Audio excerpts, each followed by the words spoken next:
They say the phrase conspiracy theorist was born in a secret memo, drafted behind locked doors to silence those who didn't believe the official story. But if the CIA invented the term, the truth is far more complicated. It was the mid-1960s. President John F. Kennedy had been assassinated. The world demanded answers. Critics challenged the official verdict. The CIA faced a crisis of credibility. A January 4, 1967 memo titled "Concerning Criticism of the Warren Report" circulated within the agency.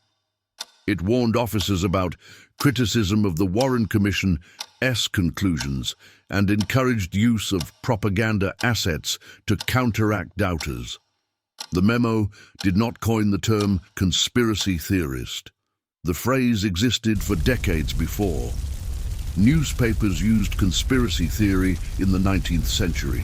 But what the CIA did was embed the label in strategy. Conspiracy theories have frequently thrown suspicion on our organization, it states. In effect, the phrase became a tool, a means of delegitimizing dissent.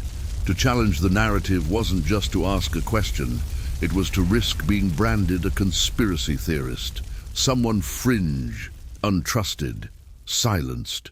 The progression is chilling. First came the event, then came the cover-up, then came the label, and with the label came shame. The term walked across the dividing line between skepticism and scorn. It became the gatekeeper of truth.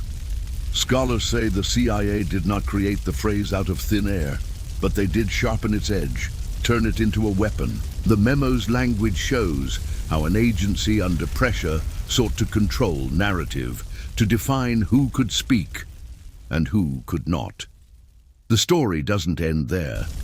Today, we live in a world where conspiracy theorist is whispered as a dismissal before the first word is spoken. A phrase that shuts down conversation, a word that means don't ask before you ask.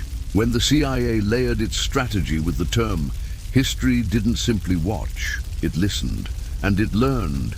Power, unchecked, does more than hide secrets. It shapes language. It defines what counts as reason, what counts as madness.